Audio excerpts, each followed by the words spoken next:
بسم اللہ الرحمن الرحیم نحمده ونصلی ونسلم علی رسوله الکریم اما بعد۔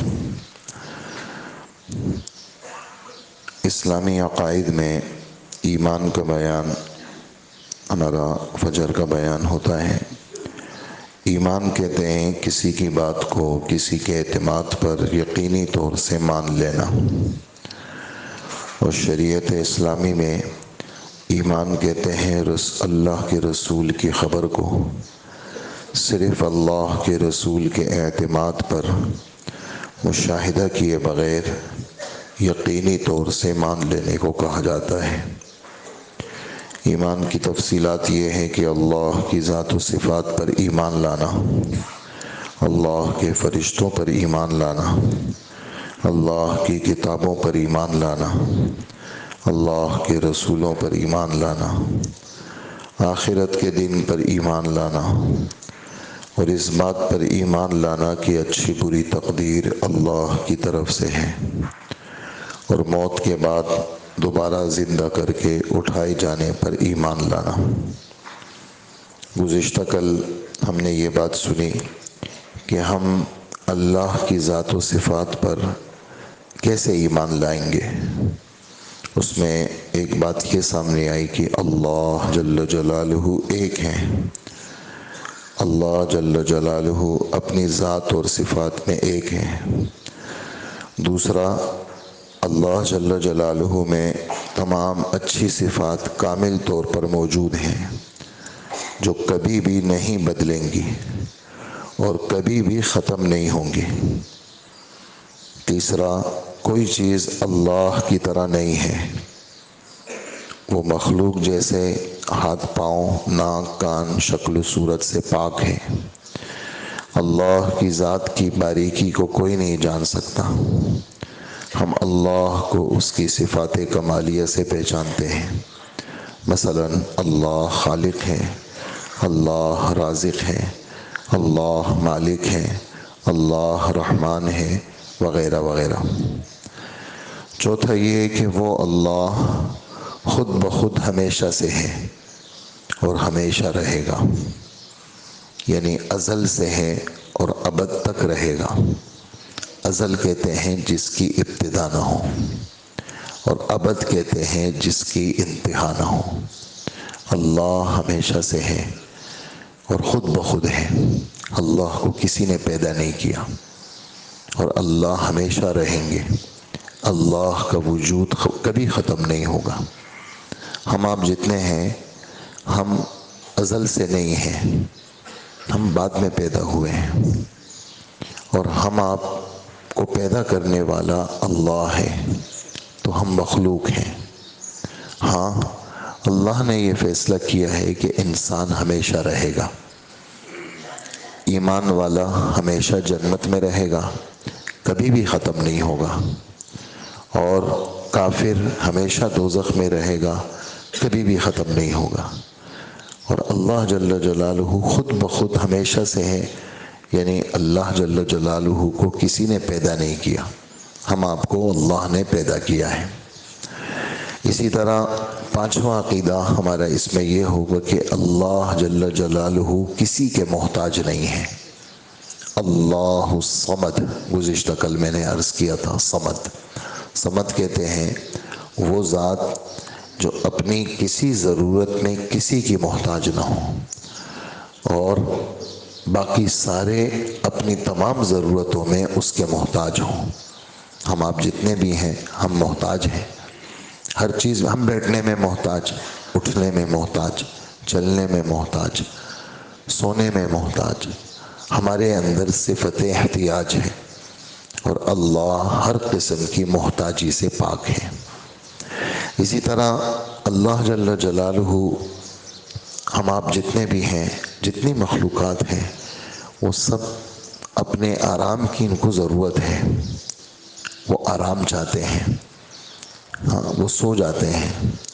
اور کبھی کبھار ایسا ہوتا ہے جیسے سونے کا موقع نہیں ہے تو آدمی اونگتا ہے، جیسے اس طرح جھونکے لیتا ہے، اس طرح۔ تو اللہ کی ذات سونے سے بھی پاک ہے، اور اللہ اونگنے سے بھی پاک ہے۔ ہم آپ آیت الکرسی میں پڑھتے ہیں اللہ لا الہ الا هو الحی القیوم، اللہ کے سوا، اللہ کی وہ ذات ہے جس کے سوا کوئی نہیں ہے، وہ اللہ زندہ ہے، اس پہ کبھی موت نہیں آئے گی۔ جتنے بھی مخلوق ہیں ان پہ موت آ سکتی ہے، اللہ پہ موت نہیں آتی۔ لا حی قیوم کا ترجمہ ہے ساری کائنات کو تھامنے والا، برقرار رکھنے والا۔ ہمارے رب قرآن پاک میں فرماتے ہیں ان اللہ یمسک السماوات والارض ان تزولا، یہ جتنے بھی آسمان ہیں، زمین ہے، ان سب کو تھامنے والے صرف اللہ ہیں۔ یہ اپنی جگہ پہ تھمے ہوئے ہیں، یہ اپنی جگہ نہیں چھوڑتے، اور زمین کو تھامنے والے اللہ ہیں، یہ اپنی جگہ نہیں چھوڑتے۔ وَمِنْ آيَاتِهِ أَن تَقُومَ السَّمَاءُ وَالْأَرْضُ بِأَمْرِهِ، 21واں پارہ سورہ روم۔ ہمارے رب کی نشانیوں میں سے ہے کہ آسمان یہ جو یوں ہے یہ اللہ کے حکم سے ہے، اور زمین یہ اللہ کے حکم سے ہے، اس کو کوئی تو تھامنے والی ذات اللہ کی ہے۔ یہ قیوم کا ترجمہ ہے۔ آگے فرماتے ہیں لا تأخذہ سنۃ ولا نوم، سنۃ کا ترجمہ کیا ہے؟ اونگنا، بے اختیار نیند اتنی غالب آ گئی کہ یوں ہو جاتا ہے آدمی۔ یہ زبان اور دماغ ساتھ چھوڑ دیتے ہیں، جب بے آرامی ہو جاتی ہے تو آدمی کہنا کچھ چاہتا ہے اور زبان سے کچھ نکل جاتا ہے، وجہ یہ اس کا ساتھ نہیں دے رہی، تو یہ آدمی بے اختیار ہو گیا۔ تو اللہ کی ذات اونگ سے پاک ہے، سنتن کا ترجمہ ہے، سنتن کے اور بھی ترجمے ہیں لیکن یہاں سنتن کا ترجمہ ہے اونگنا۔ اللہ کو اونگ نہیں آتی، ولا نوم، اللہ کو نیند نہیں آتی۔ لا تأخذہ سنۃ ولا نوم لہ ما فی السماوات وما فی الارض، آسمان اور زمین میں جو کچھ بھی ہے وہ صرف اللہ کی ملکیت میں ہے، کسی کی ملکیت نہیں ہے، وہ اللہ کی ملکیت ہے۔ لہ ما فی السماوات وما فی الارض من ذا الذی یشفع عندہ الا باذنہ، کون ہے جو اللہ کے ہاں سفارشی بنے کسی کا بھی اللہ کے حکم کے بغیر؟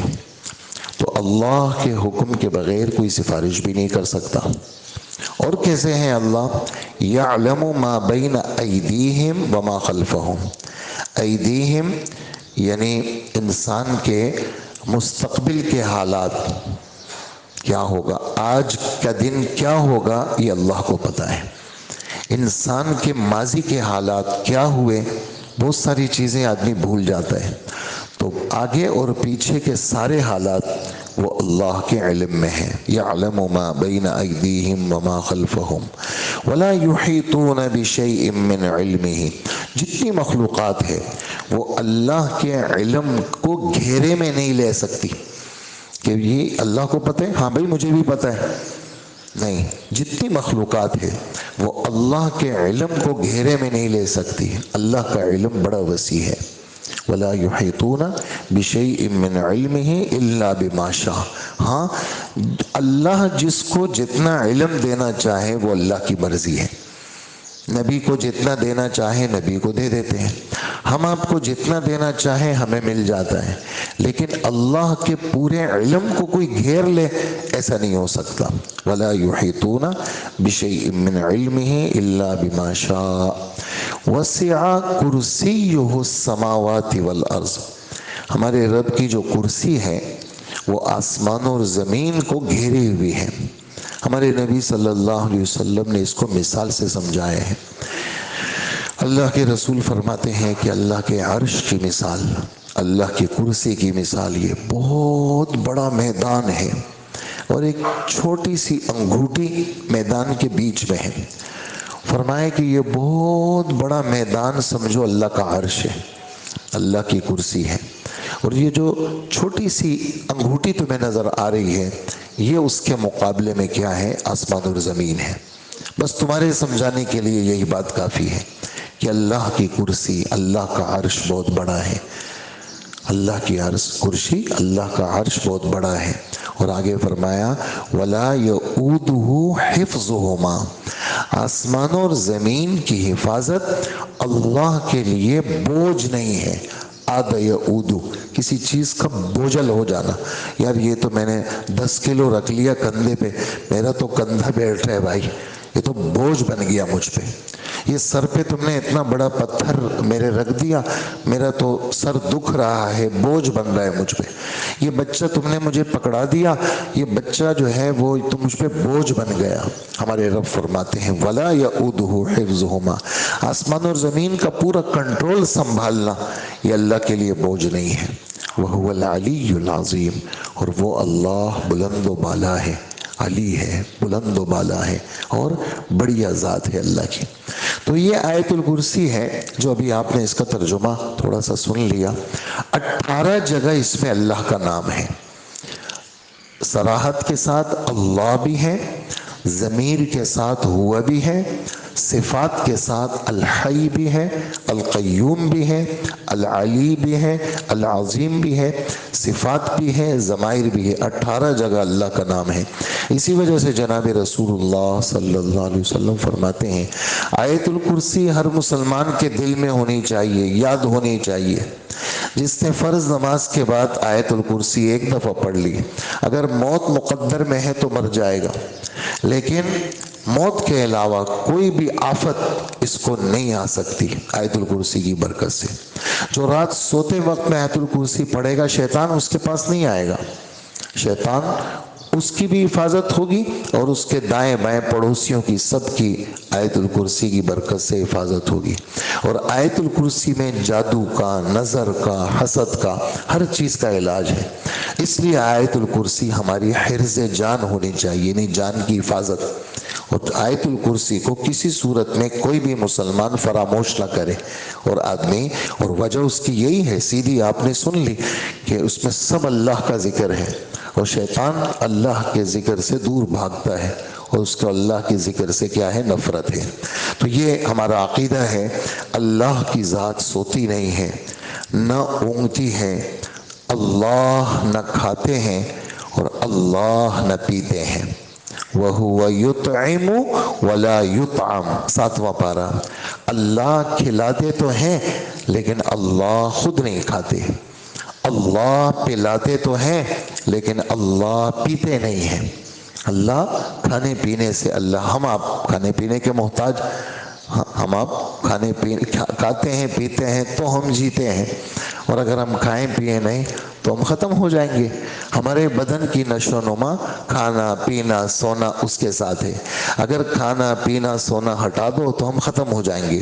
اللہ نہ کھاتے ہیں، اللہ نہ پیتے ہیں، اللہ نہ سوتے ہیں، اللہ نہ اونگتے ہیں. اللہ کو کسی نے نہیں جانا، اللہ کو کسی نے نہیں جانا. لم یولد کا ترجمہ ہے یہ. اللہ نے کسی کو نہیں جانا، لم یلد کا ترجمہ ہے. لم یلد یعنی اللہ سے کوئی پیدا نہیں ہوا. لم یولد، اللہ کو کسی نے پیدا نہیں کیا، یعنی اللہ کسی سے پیدا نہیں ہوئے. ہم آپ شریک زندگی کے محتاج، دوست کے محتاج کہ بھئی کوئی ہم سے دوستی کرے. ہم آپ کس کے محتاج؟ بیوی کے محتاج. پھر ہم آپ بچوں کے محتاج. اللہ جل جلالہ قرآن پاک میں فرماتے ہیں لم تکن لہو صاحبہ، اللہ کی کوئی بیوی نہیں ہے. اللہ پاک بیوی سے پاک ہے، اللہ پاک بچوں سے پاک ہے. اس طرح کی جتنی بھی چیزیں ہیں وہ محتاجی کو چاہتی ہیں. اور ہم سن چکے ہیں اللہ کسی کے محتاج نہیں ہے. اللہ کو کسی نے نہیں جنا، نہیں اس کو کسی نے جنا، نہ اس نے کسی کو جنا. نہ اللہ کی کوئی بیوی ہے، نہ کسی سے اللہ کا رشتہ اور ناتا ہے، نہ کسی سے. جیسے کل ہم نے چھٹے پارے میں پڑھا کہ وقالت الیہود والنصارى نحن ابناء اللہ واحباؤہ. یہودی عیسائیوں کی کوئی کم خامیاں ہیں؟ مسلمانوں کو ترغیب دی ہے بار بار کہ ان کی خامیوں کو سنتے بھی رہنا اور بچتے بھی رہنا. کہ یہودی عیسائیوں نے یہ جملہ کہا ہم تو خدا کے بیٹے ہیں، نعوذ باللہ، اور ہم تو کیا ہے؟ خدا کے رشتہ دار ہیں. تو اللہ پاک اس کا جواب دیتے ہیں قُلْ فَلِمَ يُعَذِّبُكُمْ بِذُنُوبِكُمْ، آپ ذرا فرما دیجئے ان سے تمہاری حرکتوں اور کرتوتوں کی وجہ سے تمہیں اللہ نے عذابات سے کیوں دوچار کیا؟ تم پہ جو عذاب آیا ہے تمہاری حرکتوں کی وجہ سے تو آیا ہے، تو تم اگر اللہ کے بیٹے ہوتے اور اللہ کو بیٹوں کی ضرورت ہوتی تو عذاب نہیں آتا۔ بل انتم بشر ممن خلق، بلکہ تم عام انسانوں کی طرح ہو، جس اللہ نے عام انسانوں کو پیدا کیا تو یہودی عیسائیوں تم بھی انہی جیسا ہو۔ یخلق ما یشاء، اللہ جس کو چاہتے ہیں پیدا کرتے ہیں، تو اللہ کے ساتھ کسی کا کوئی رشتہ ناتا، کوئی دوستی، کوئی رشتہ داری یہ اللہ کی کسی کے ساتھ بھی نہیں ہے۔ تو اللہ ہر عیب سے پاک ہے، اسی وجہ سے ہمیں حکم ہے کہ سبحان اللہ یہ پڑھا کریں۔ ہم آپ پڑھتے ہیں رکوع میں سبحان ربی العظیم، ہم آیت نازل ہوئی سبح بسم ربک العظیم، اپنے بڑے اللہ کی پاکی بیان کریں۔ تو ہمارے نبی نے فرمایا اس آیت کا مفہوم رکوع میں رکھ لو، اور آپ نے فرمایا سبحان ربی العظیم یہ رکوع میں پڑھا کرو، اور پھر آپ نے فرمایا کم سے کم رکوع کا حق یہ ہے کہ اس کو 3 دفعہ پڑھا کرو، زیادہ 5 دفعہ پڑھ لو، 7 پڑھ لو، 9 پڑھ لو، 11 پڑھ لو، نفل نماز ہے 100 دفعہ پڑھ لو سبحان ربی العظیم، لمبا رکوع کر لو، لیکن کم سے کم 3 دفعہ پڑھو اور آرام آرام سے پڑھو۔ اور میں آپ سے عرض کروں جب آپ ان کلمات کو آرام آرام سے رکوع میں پڑھیں گے اور اپنے دل پہ توجہ ڈالیں گے، آپ کو خود اپنے دل کی صفائی محسوس ہوگی۔ کیوں؟ آپ یہ کہہ رہے ہیں کہ میرا بڑا رب ہر عیب سے پاک ہے، تو جب میرا بڑا رب ہر عیب سے پاک ہے تو دل میں آپ کی آرزو یہ ہوگی اے اللہ مجھے بھی پاک کر دے، اے اللہ مجھے بھی پاک کر دے۔ تو یہ سبحان اللہ کا کلمہ جہاں اللہ کی تعریف ہے وہاں انسان کے دل کی پاکی بھی ہے۔ اسی طرح سبحان ربی الاعلی، جب یہ آیت نازل ہوئی سبح اسم ربک الاعلی، بلند و بالا رب کی تسبیح بیان کرو، تو ہمارے نبی نے فرمایا اس کو اپنے سجدے میں رکھو، اور ہمارے نبی نے فرمایا سبحان ربی الاعلی سجدے میں پڑھو، اور کم سے کم سجدے میں 3 دفعہ ہے، کم سے کم، ہاں باقی جتنا لمبا سجدہ کرو اس میں زیادہ پڑھو۔ تو جب آپ سجدے میں یہ پڑھیں گے نا تو بجائے یعنی اللہ کی پاکی کا اعلان کر رہے ہیں آپ، ساتھ ساتھ میں اللہ آپ کو بھی پاک کریں گے۔ اسی طرح حضرات فرماتے ہیں تسبیحات ہم کرتے ہیں، اللہ کو یاد کرتے ہیں، تو فرماتے ہیں ذکر کرو اللہ کا بیٹھ کے کرو، دھیان کے ساتھ کرو، با ادب ہو کے اللہ کو یاد کرو، نگاہیں نیچے کر کے اللہ کو یاد کرو، اور تھوڑی سی آواز کے ساتھ اللہ کا ذکر کرو تاکہ زبان سے جو نکلے تمہارے کان میں پڑے، تاکہ تمہیں یکسوئی ملے اللہ کے نام کے لینے میں۔ اچھا فائدہ کیا ہوگا؟ تو جب تم سبحان اللہ کہو گے تو اللہ کی ذات ہر عیب سے پاک ہے، میں تو سارے عیبوں کا مجموعہ، اللہ ہر عیب سے پاک، تو اس کی کثرت کی وجہ سے اللہ کیا کریں گے؟ تمہیں پاک کر دیں گے۔ اللہ تو ہر عیب سے پاک ہے۔ اسی وجہ سے بعض آیتیں قرآن پاک کی ایسی ہیں کہ جس میں ہمارے رب نے فرمایا کہ آسمان اور زمین کی جتنی مخلوق ہیں سب سبحان اللہ و بحمدہ پڑھتی ہے۔ یہ جو پرندے آپ کو ابھی سن رہے ہیں آپ، یہ چڑیاں درختوں پہ صبح صبح بیٹھ جاتی ہیں، یہ سب اللہ کی تسبیح بیان کرتی ہیں۔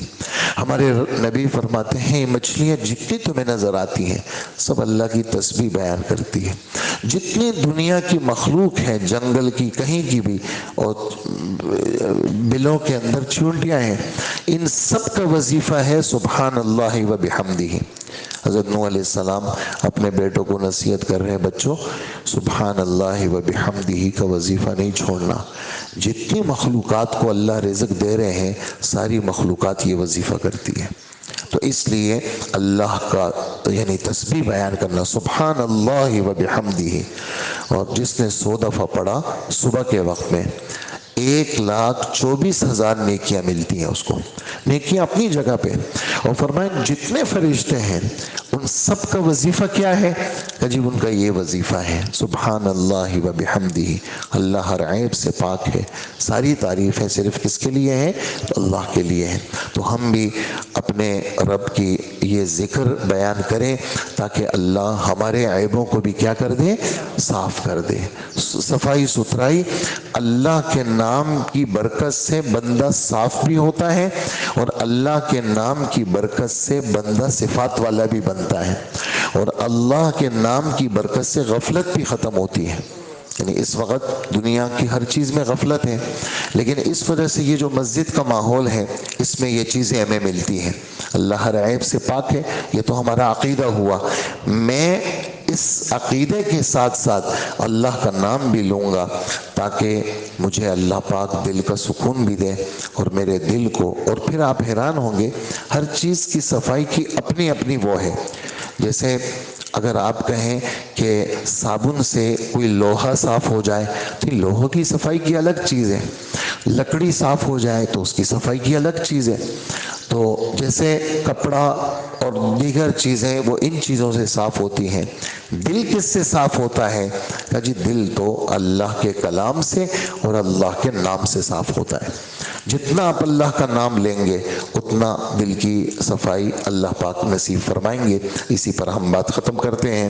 آگے اللہ کی ہی کے بارے میں ہمیں کیا کیا عقیدہ رکھنا ہے یہ باتیں آئیں گی، اور ہمارا جیسے رمضان المبارک میں فجر کا بیان اسی موضوع کا ہوتا ہے، تو یہ روز کا الگ الگ سبق ہے وہ ہم نے لینا ہے، اور پورا دن اس کا آپس کے اندر اس کا تکرار کرنا ہے کہ جی جو اس لیے کہ ہر آدمی کے دل دماغ میں الگ الگ باتیں لے لیتی ہیں، اس کا دماغ لے لیتا ہے ان باتوں کو، تو وہ ان باتوں کو اس کو دہرانا یہ ہمارا سبق ہے کہ ہمارا رب وہ ہر عیب سے پاک ہے۔